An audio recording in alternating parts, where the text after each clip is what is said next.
Hi. So I'm John. I'm a addict. Hi. Is everything okay? Yeah, I'm standing here. I was just sitting there thinking about sharing for time, period of time, which I haven't really done. I've done some small shares here and there, and I have my own.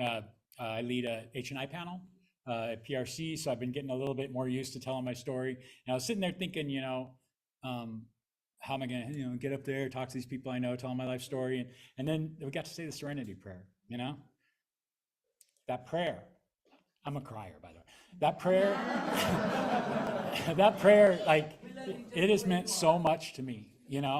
It's like I say that prayer like 50 times a day, to be perfectly honest. And whenever I feel like things are getting a little out of hand or this starts going too much, I just, God, grant me the serenity.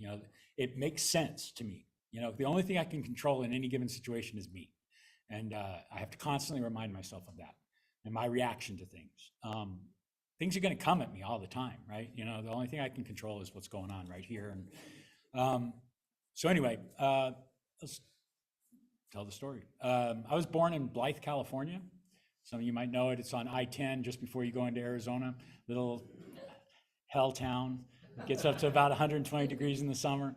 I was born and raised there.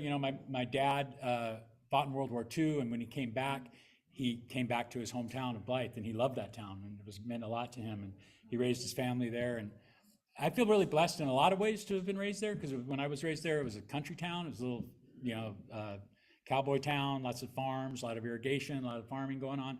And I was born in 1965, so it was wild time to be a child, right? And like there were no boundaries. My mom would kick me out in the morning, and I didn't have to be home till dinner time, and I'd be roaming the street on bikes with my friends, and we just did our thing. And we used to play this game where we would walk down the street 120 degree heat with our shoes off to see who could make it the farthest, and we were like, who can make it the farthest without jumping into a sprinkler, those were the games we played. But I had a pretty idyllic childhood. My parents are awesome. I'm from an Arabic family, Lebanese, and we have a lot of culture and a lot of good food, and I'm the fourth of 5 children, which only matters because there's 7 years between me and my next oldest sibling. And so at a very early age, and then I had the little sister who was born a year after me. So at a very early age, I felt a little ignored. There's a bunch of teenagers in the house. I was kind of off to my own. I was kind of a quiet kid anyway. And I loved one of my earliest memories were people reading to me. I always loved stories. And so when my little sister was born, I was about 2.5, people stopped reading to me and started doing other things. And so I taught myself to read. And I never thought that was miraculous until later. My mom was like, at 2.5, you taught yourself to read. I would come in and you would be reading the story, not just, she's like, you were figuring out the words. I've always had an affinity for language. It's just something that came easy to me. But I was the kid that would sit in the corner and read, tell myself stories. I had a lot of fantasies. I think from an early age, that's an indication of an addict. I want the world to be other than it is. My family fought a lot. That was another thing. I had a very verbal family, a lot of loud arguments and screaming, and I could never handle that. That was never my thing. I mean, my dad and I have that in common, where he would just leave. He'd just get in the car and leave when the fighting started. I couldn't do that, so I would just sit in the corner and wait for it to end. So that little sense of feeling other than started really young. But like I said, I had this great family. My mother was very loving. My dad was really loving. I had great siblings who were crazy, wild teenagers going wacko.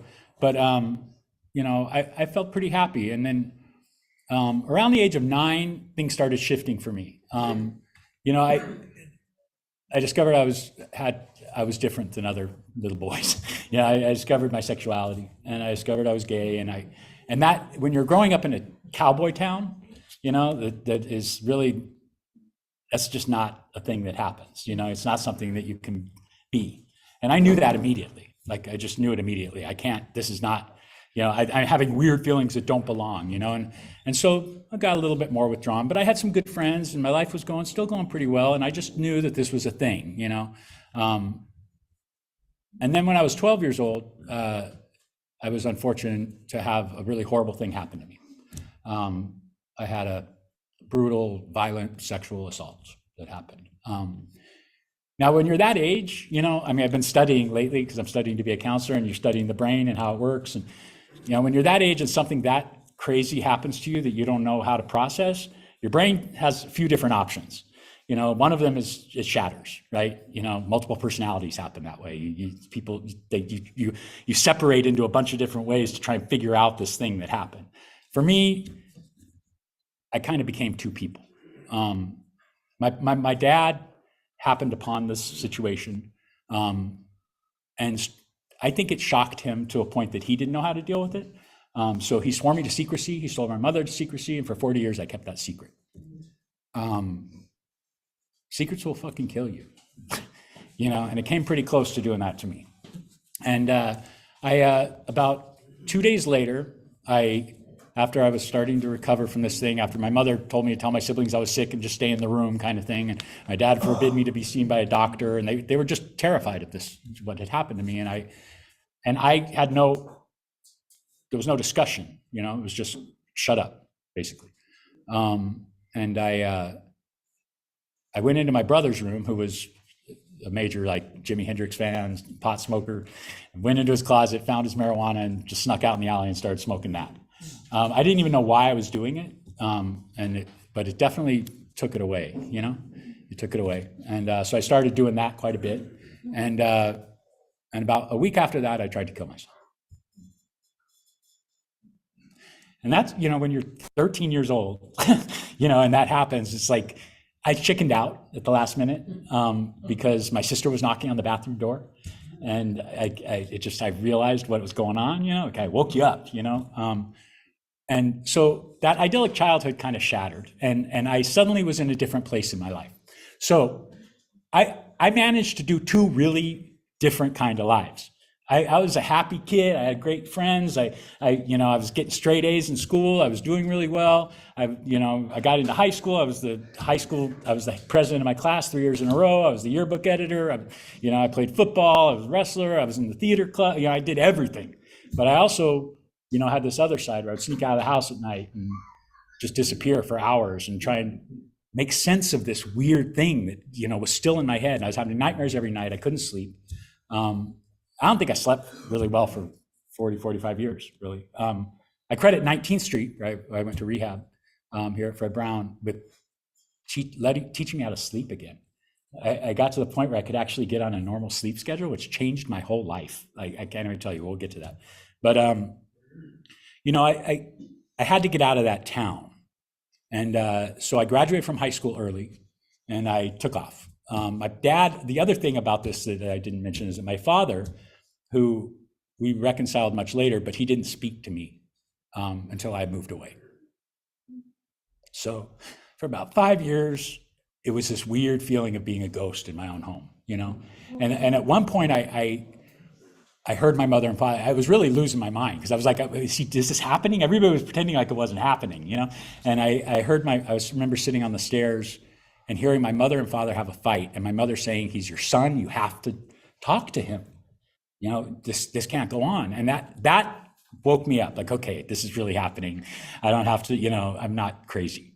But I knew that I didn't fit there, no matter what. I knew, that it was never going to work for me to stay in this little cowboy town. So I took off. At 16, I moved up north to Chico, California. I started going to school and kind of started finding my tribe. It was like, it started to make sense to me. I got an English degree from there. I stayed there for 3 years. I got an English degree, and while I was there, I started looking at my sexuality again, because it was something that I had really hidden. And I started going to San Francisco on the weekends and just hanging out in San Francisco and kind of meeting some artists and cool people, friends that I felt like I could know these people and be part of their lives, and that I could finally come out of myself and be who I was going to be, and this was 1983, and AIDS hit. And I feel like this is about the time in my life where I started feeling doomed. You know what I mean? I'm doomed. Shit's not going to work out for me. I saw about the circle of friends that I had, about 30 people. About 20 of them died within a year. And it's just an amazing thing, when you're trying to be yourself and everybody's hating you. Hate is a really powerful thing. And I was going to funerals in San Francisco, sitting at deathbeds at the age of 20, and going to funerals and watching, people picketing outside the funerals, yelling, "Die, faggot," and stuff. And I went deep back into the closet. Like, that's it. I'm never gonna be this person, because me and Jim at 19th Street have had a lot of conversations about, when I was living there, about internalized homophobia, and I think that was me. That was me. I was somebody who hated myself for being who I was. That's a horrible place to be. It's a horrible place to be. But I still kept pushing. There's this thing in me, and I don't really understand what it is. I still don't really understand what it is, because it's still going on today. There's this thing in me that keeps wanting something to happen in my life. So I graduated from Chico State, and I went up north further. I thought I need to get away even further. My life is really a story of trying to get as far away from Blythe as possible. It's really, that's my story, and so I went up to Seattle. I had read this article in the San Francisco Chronicle saying that Seattle had this international film festival. It was amazing. And I thought, I'm going to go up there and, see what that's about. So I went up there without any money. I drove up there, and I ended up staying at the YMCA for like 2 weeks, and just trying to figure it out. But I loved that city the minute I got there. There was something, I don't think you can find a place that's much more different than Blythe. It's like Blythe is hot and arid, and, and Seattle is like beautiful and green, and the air is sweet, and it was just a beautiful place to be in the ocean. And so I was there for a little while. And I was trying to get a job, and I found a job at this theater. When I was at Chico State, I got involved in theater a little bit, and that kind of, I had a little bit of that in high school. I had a little bit here, but suddenly it kind of occurred to me that I can be other people. I don't have to be me, And I was still sneaking out at night and doing stupid ass things, because I realized this much later too, and this is a big part of my story, is that I was trying to gain control over this thing that happened to me when I was a kid. I was trying to recreate it over and over and over again so I could gain control over this thing. And that's just insanity, It built to a really desperate place much later, but for that period, it was just about risk taking. It was about taking the biggest risk possible and getting out there and still having nightmares, still not able to sleep. But I figured I was far enough away. They say the farther away you geographically get from your trauma, the easier it is to heal. I started looking at the theater scene there, and I met this woman who encouraged me to get this job. So I got this job at this place, got the Empty Space Theater up there.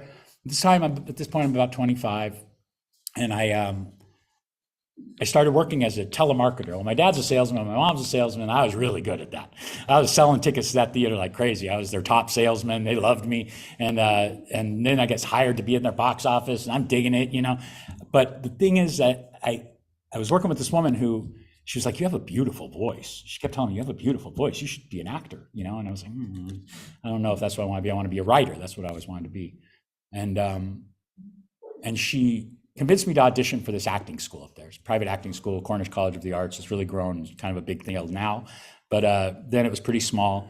I auditioned and I got in, and I realized that the tuition was astronomical and I couldn't afford it. But the guy was like, "We really need men, so we'll work with you. We'll get you a scholarship." So they got me in there, and I started going to acting school, and things shifted. It was like, wow, I love this. I love telling stories. I love living stories. I love being inside of a story.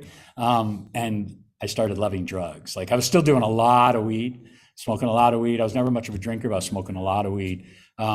And then I discovered acid, mushrooms, hallucinogens became kind of my deal. I was doing a lot. I could never do a little, that's the sign of an addict. I could never do a little. I was doing 6-7 hits of acid at a time. I was going for it. I was sitting with my friends watching what's his name? The lead singer of The Doors. There's Jim Morrison. There's that poster of him where he's like, has his shirt off and he's like that. And we were watching him breathe for hours, it was that kind of thing. And going out in the woods and, just having these crazy experiences. But, in a way I felt I kind of needed that blowout. So I wasn't blaming the drugs, but my life still wasn't working out. I was doing good in acting school. They loved me. I did really well. I had a really great class of people, about 8 people in my class, which is, small school, like I said, but we all did really well. And I got hired going out of there, but I was just doing a lot of drugs, but it was okay because it was the lifestyle, right? It was the lifestyle. I still wasn't out of the closet, but I was still leaving the show at the end of the night and going out, and people were always like, why are you always gone? Why do you always leave? And I couldn't explain to them, and I won't really get into detail of things I was doing, but trust me, they weren't good. I'll tell you later, Jamar. But I was still trying to recreate that trauma. I was still trying to get I've spent a lot of my life trying to get somebody to do the thing that I didn't have the balls to do, which was kill me. There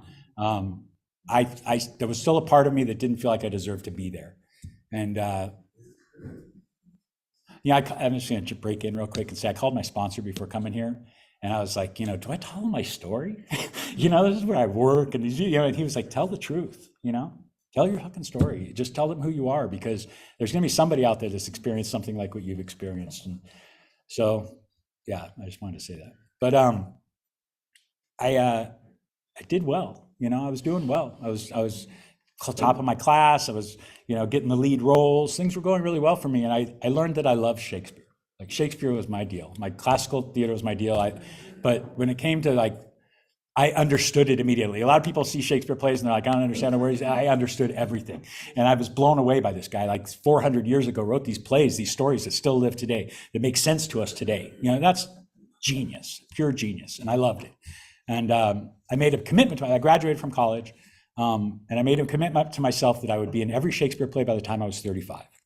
And I managed to do that. I'll tell you that in a minute. But it took a lot of work. But I got hired immediately at a Shakespeare festival in Idaho, and I did the summer there. And I started touring around the country as a Shakespeare actor, and I was very successful at it. And then I decided to move to LA. Something happened where I was like, my college roommate was a guy that just won the Academy Award for Best Actor last year, Brendan Fraser. We were roommates in college, and he was moving to LA. He was going to try and make it in the movies, and he's like, come with me. So we got an apartment in Burbank, and we set it up, and within a month, this guy was famous. It was crazy how quickly it happened for him. And I was going to every agency in LA saying, hire me. And they're like, nah, you look like you're 40, but you're 20. We have plenty of guys that are 40, and they look like they're 40, so we don't really need you, come back when you're 40. So I was like, oh, well, great, what do I do? But meanwhile, I'm Brendan's answering machine, basically. People are calling all day long, and he's already got the cast in Encino Man and School Ties, and all these things are happening for him. And I had these friends from college who, so at this point, I should probably say at this point, I'm smoking a lot of weed still. I'm not doing a lot of other drugs, but I'm smoking tons of weed. I'm not leaving my room. I'm depressed. I learned a lot about PTSD later in my life. I basically have been suffering from PTSD my whole life. So the depression was a big part of that. And I look back, when I was at 19th Street, we had to write a letter. The letters we write, one of the letters I had to write was a goodbye to each drug, and one of them was my goodbye to marijuana. And that letter was very, very, very powerful for me, because I saw all the different places where that drug stopped me from accomplishing what I could really accomplish in my life. Where as I was just about to do something, I would be like, that song, because I got high, I was living that shit. I wouldn't clean my room. I didn't go to the meeting. I didn't show up for the audition. It was just, I created my fate there. I could have made LA work for me, especially because I had this guy that it was working for, he would have trailed me along with him. I know he would have. He told me later he would have, but I wasn't there for it, and so I was in communication with some friends who had moved to Europe. And the idea of being even farther away was starting to, feel good to me. I was living in LA. Me and my brother hate each other. He lives in LA. We were having a big hard time. Things weren't going so well with family. So me and my father, though, I should say, started to reconcile. Something happened. I think he wanted to be a performer when he was young. And, he went through a lot of stuff in World War II. And I think over time, we talked about it much later in his life, but over time, he started having empathy for what happened to me. I think he started to understand it. He kept working it over in his head. And I would go home, and my mother was unfailingly supportive of me. She was just this crazy, my son's an actor, yay, most parents don't do that. But my dad, it took him some time, but he he was the kind of guy who would slip $100 in your back pocket when you were leaving. You know, he was, you know, he started saying, he's asked me one time, you know, I want to be better friends with you, you know, and I told him, well, you need to start telling me you love me. And he did. He did it to a fault. Like he would do it like 5 times a minute, you know, if I let him. Like every time I looked at him, I'd like, Dad, hey, Dad, I love you, son, you know.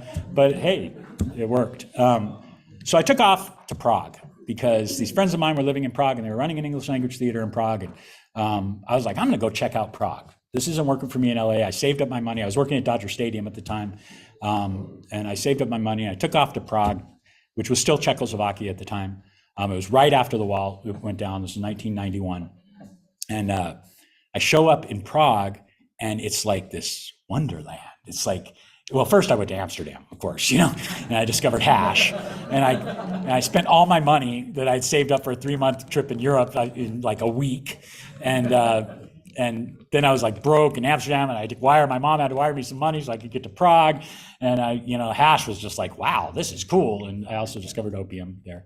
And I also discovered like Amsterdam is this crazy place, you know. I mean, you show up in Amsterdam as an in the closet gay dude who's freaking out about being a gay guy, like, and there's guys are holding hands, and they're, you know, it's like this incredibly tolerant society, and it's just normal. Like to be somewhere where suddenly it's just normal, you know. I'm like, what's that, you know? So I started looking at it again, you know, like, oh, maybe I can be myself, you know. And so I got to Prague and things were falling apart in this crazy theater and all these guys were willing to kill each other and things were not going well. And I stepped in and directed a play for them, and they really liked what I did. But then that theater dissolved, and one of the women that was in the play that I directed was like, I want to start our own theater, you know. And I thought, what do I got to lose, you know? So we started a theater. We became the first nonprofit to ever start in the new Czech Republic. Václav Havel who was the president of Prague of Czech Republic at the time, was a playwright, and he gave our theater permission to do his plays. We were the first non-Czech theater to produce his plays. We were really, really successful. It was crazy. Like Tom Brokaw came and interviewed us. There's like interviews from the CBS Nightly News where, you know, we're in our rehearsals and stuff. Prague became this really great thing in the early 90s. They called it the left bank of the 90s. It was a lot of artists from all over the world coming together.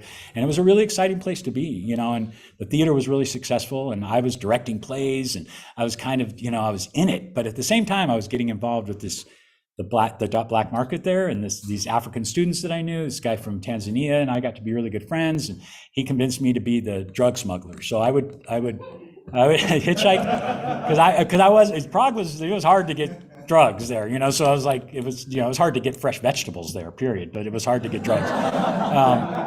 Like I was eating canned lentils for every meal, So I was like, I can figure this out. You know, he's like, we'll give you a certain amount of money. You go to Amsterdam, you get a bunch of hash, you smuggle it back. So I figured out a way to do that cheaply. I hitchhiked on the Autobahn through Germany, which was a very fast way to get through Germany because they love picking up hitchhikers and there's no speed limit. And, you know, and there's also these like weird rules, like you can't drink, but your passengers can drink. You know, you can't smoke dope, but your passengers can smoke dope. So I'd be sitting there smoking a joint. The guy, you know, people would pick me up so I would get high in their car because they were just like, they were like, yeah, drink everything you want, you know, whatever. I just had a great time. I'd hitchhike. I'd get there. I'd buy, you know, $5,000 worth of hash. I'd put it all in one suitcase. I'd put it and I'd ride back on a bus. Because buses are like the most covert ways to travel around Europe. So I'd ride back on a bus and I'd put the bag with all the hash at the back of the bus and I'd sit at the front of the bus just in case we got pulled over. I could be like, I don't know, that's not mine. And I did that like 50 times. Now I think back and I think how dangerous that was. You know, I mean, like I could have ended up in prison in Europe for the rest of my life, especially in Germany. But hey, it was fun, you know, and I got unlimited hash and I was having fun. I had a real good group of friends there I met there. A bunch of the theater people I knew from the Shakespeare festivals in LA, or in America, were coming there to work with me, and we were doing good. And then my father got sick, and my brother called me and it's like, hey, you know, we kind of need you back here. And I left. I came back home. I moved to LA, and I tried to start a theater there, and it all fell apart. So then I ended up back in Seattle, and I started working for the college that I went to. I became a teacher there. I was directing Shakespeare plays. I was teaching classical theater there, and directing. And I became a professional actor. You know, and at this point, I was 35, and I came out of the closet to my family, which was a huge relief. It was just like, you know, I can be me. You know. I'm doing my life. I'm living my life. Everybody's accepting me. Things are going really well, but I still hadn't dealt with this trauma, right? So I'm running out of time. So basically, I fell in love with somebody. I let that happen for 5 years, but I wasn't honest with him. I wasn't truthful with him. I was still sneaking out at night and doing this thing, and that fell apart. The same year that fell apart, my dad died. And that was a big blow for me. I went home for 6 months to take care of him before he died. And we had a really lovely time together before he died. But then he died and I freaked the fuck out. There's a lot of other things that happened along the way, but basically I started doing meth. And I don't even know why I started doing meth, except for that I knew a lot of gay guys that were telling me that meth was the drug that is going to let anything happen, right? And I just wanted it to be okay, I think. I wanted all the things I was doing out there to be okay. And so I started doing meth and I went full hog into meth addiction. I mean, like within 6 months, I was getting evicted from my apartment. I was driving Uber and I was like literally driving long enough to get enough money to buy more drugs. And then I would go out and party and do all kinds of fucking, try and find people to kill me. Basically, literally was what I was trying to do. Find guys that would treat me like shit so that I could feel better about myself somehow.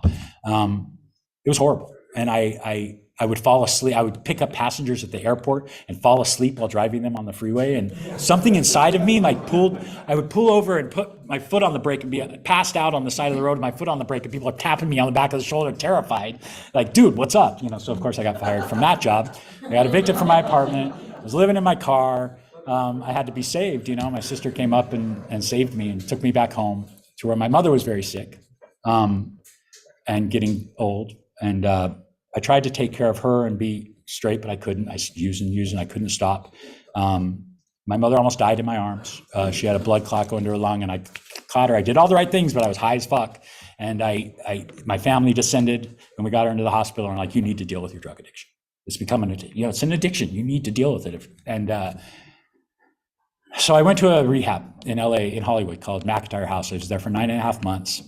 It was a really good program and it was a lot of writing. It made sense to me. But I left there at 9.5 months to move in with some other guys, which don't ever do that. Don't ever leave a rehab to move in with the guys that you're in rehab with.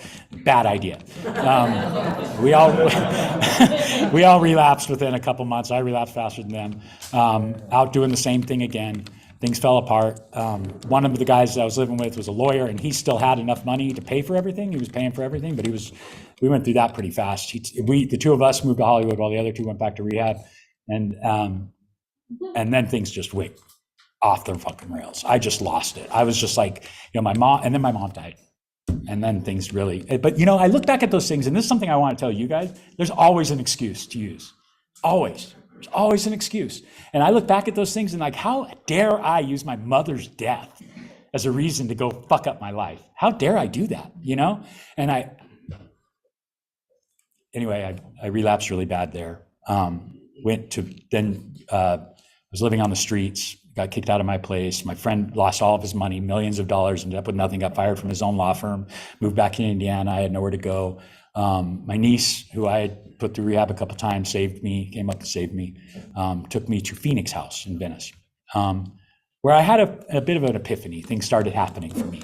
It was good. I was like, oh, this is working. And I got out of there, and my counselor there, Steve, who became my therapist here, then gave me Liz's number and like try and get in there. And so Liz thankfully got me into sober living here at Abel's house. And a lot of you guys know Abel and Abel. And I relapsed at Abel's house, not but for any reason of Abel, just because I was dealing with my trauma finally. I was going to therapy with Adrian and I was dealing with it and it became too much for me. Again, using that as an excuse, I went out. And that was the worst 3.5 months of my life, 3.5 weeks of my life. I was out there for 3.5 weeks and everything went wrong. I was living in a parking lot behind a porn store. I was, it was bad. The lady in Hollywood that I used to buy tamales from, I would walk up to her to buy a tamale and she's like, no, you stink, go. I was that guy suddenly. And I had a moment of clarity, I just had a moment of clarity where I was like, I was laying under a sheet in the parking lot of the porn store on Hollywood and Western. And I just got my phone back because my phone had got stolen. So I just got my phone back and I had hundreds of messages from my siblings being like, where are you? They thought I was dead.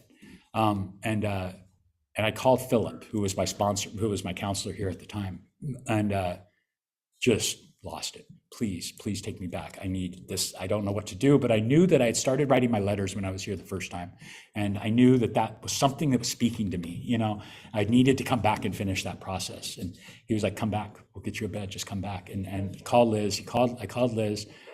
Liz said, yes, we can get you on Friday. This was Tuesday. It was almost Thanksgiving and it was freezing out there. But I was like, I'm going to do this. I'm going to do this, And I rode the Long Beach train back and forth, at night, because you can do that, the Blue Line, until like 2 a.m. and stay warm. And then you can get on the bus and ride back and forth to LA. And I was doing all that stuff. And I was trying, and I was still using, but I was trying to get it under control. I couldn't get into a shelter. I finally got into a shelter the night before they took me in here. And this nun there, it was the Doors of Hope shelter in Wilmington. They let me in even though I was after the time. I'm going to go a couple minutes over because I want to finish it. And they let me in even though I was, after the time they usually let people in. And she prayed on me. She's like, is it okay if I pray on you? I was like, yeah, okay. And she said this prayer that I don't even remember a lot of it, but it was about, God, please help John know that he has more than he's allowed himself to be. Let him see the path that he's supposed to be on, please. And those words started speaking to me. I actually, when I got 18 months recently, I'm 18 months and 2 weeks right now. On the day I got 18 on the day I got 18 months, I went back to the Doors of Hope and I walked in and she said, John. I was there for one night. This woman remembered me. And I talked to her and thanked her, and she was like, you don't know what it means to have somebody come back and tell me that they're doing well. I don't get that very often. So I came back. I got into 19th Street. When I showed up at 270 and I was waiting for intake, Abel walked up. Now I realized I relapsed in his house and lied to him, to his face many times. And he had every right to be pissed off at me, And he, as soon as he saw me, he started crying. Abel crying, that's the thing, and he came up to me and said, I'm so fucking glad you're alive. True story. And Nancy gave me a hug that day. I was so glad to be back, I was like, it just meant the world to me that somebody still wanted me. My family didn't even fucking want me. I didn't want me. So I came back, I started 19th Street, and I got to give some shouts out to the crew at 19th Street because that place saved my life, Jim, he's a hard ass, but he tells it like it is, And Vic was my counselor, and I walked in like 2 days after that. I was having panic attacks. I was going crazy. I was having panic attacks. This is going to be my life. I'm going to be in rehab the rest of my life. And I walked in, and I had this thought, and I walked into Vic's office, and I sat down. He's like, what's up? And I'm like, this is going to kill me, isn't it? So this shit's going to kill me. He's like, yep, it's going to kill you, man. What do you want to do about that? So I was like, I'm going to do everything I've never done. So I'm going to do everything I've never done. I'm going to do it all. I'm going to get a sponsor. I'm going to do the steps. I'm going to do everything they tell me to do because I don't want this to be the end of my story. And I did. I worked my ass off. The guys at 19th Street hated me. Like everybody that was there hated me because I was doing the work. But they also hated me because I was gay and they just got out of prison and all this stuff was going on. But I won them over because I helped them, as I had some talents. I could write, and they were trying to write these letters and a lot of them couldn't write. So I'd be like, hey, let's help, let me help you. I won them over. I made some friends there. I graduated from there and started school. I ended up, now I'm a week away from finishing my school to be a counselor. I'm working full-time. I'm working full-time at Fred Brown. I work as, at 19th Street with these guys back here who inspire me every fucking day. It's crazy. Like doing the daily direction with them every morning is like the best time of my day. Sitting there and just talking about our problems and what we're going to do about them and I'm learning in class to build on the hope. And when you're running a group, you have to build on the hope in the group. And it means so much to me when I see one of them in a bad place that I can say something or try and build on that and try and build on the hope in the group to get them out of that place. And, it means a lot to me. I'm seeing that maybe everything I've done has led to this place. And I'm so happy to be sober today. I'm so happy to be clean. I'm so happy to know these people. Chris has changed my life. He believed in me when no one else did and got me in as a house manager. I've tried my best to be good for him. Abel's changed my life. Jim's changed my life. Roxy, thank you for giving me another chance. This place has meant the world to me. And and I'm going to give back as much as I can to it. Thank you.